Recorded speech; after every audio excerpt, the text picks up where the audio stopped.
a service of CNC Worldwide.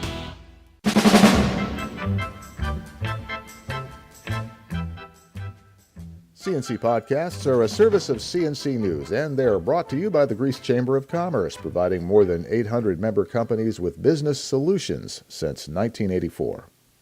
A tax watchdog group says New Yorkers carry the highest state and local tax burden in the U.S. The Tax Foundation says the most recent data available, which is for 2011, finds New York taxpayers owe 12.6% of their collective incomes to state and local taxes. The national average is 9.8%. The Tax Foundation says it supports the tax cuts approved in this week's new state budget, but they won't show up in these annual reports for a number of years.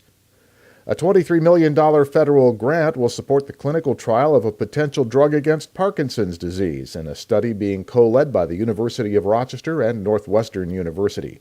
The drug isradipine has already had human trials to determine if it's safe and tolerable by Parkinson's patients. The Phase 3 trial is the one that determines if it's truly effective in slowing the disease. Isradipine is used already to treat high blood pressure. Then researchers noticed that people taking it for blood pressure have lower than normal incidence of Parkinson's. That set off this series of studies. 4 jurors were seated yesterday for the trial of Dawn Nguyen on a charge of falsifying business records. She's accused of lying on the purchase form when she bought a gun for William Spangler, the convicted felon. He used the weapons she bought him in the Christmas Eve ambush in West Webster. Jury selection is expected to take several more days. Nguyen also faces trial on similar federal charges. Senator Charles Schumer wants an immediate federal investigation into electric rates. He says they were almost double for some regions of New York this winter.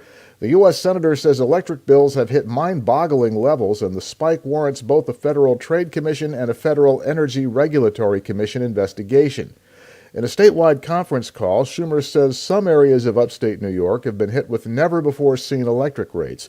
Utility companies say the increase is due to record low temperatures and a sudden spike in demand for natural gas, which is used to generate power as well as heating. Schumer thinks the increases in electric rates are too high to be explained by the increasing energy cost. The long, hard winter seems to have frozen New Yorkers' consumer sentiment, according to the monthly Siena Research Institute poll. Their regular check on New Yorkers' willingness to spend their money finds that consumer sentiment dropped by 2.4 points in March. People planning major purchases are buying more electronics, more furniture. They're investing in home improvements. They're staying away from new cars and buying houses. Dr. Doug Lundstrom of Siena says this was the second month in a row that consumer sentiment fell. He says the gloomy mood is driven by concern over home heating bills, grocery bills, and especially gasoline prices. The Buffalo Bills organization says Saturday's remembrance of Ralph Wilson Jr. will be open to Bills fans across the region. Fans are welcome to visit the Bills field house on April 5th, anytime between 1 and 4 p.m. The team stresses this is a memorial, not a tailgating event. The Bills are setting up a walkthrough exhibit and a memorial to the team's founder and the only owner the Bills ever had. It will feature memorabilia and artifacts from Mr. Wilson's career, and people will have the opportunity to sign a guest book for the Wilson family. A Brooklyn man's been arrested on a second-degree murder charge for the shooting death of Antoine Brown in Rochester. Brown was shot twice on Jay Street in mid-December. He died later at Strong Memorial Hospital. Police established a chain of evidence linking that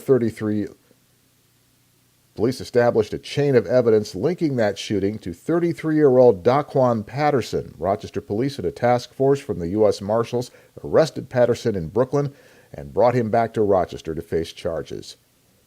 You get your next CNC podcast whenever you click on one of our pages and catch one. We post updates during the day as necessary, and I'm Bud Lowell, CNC News.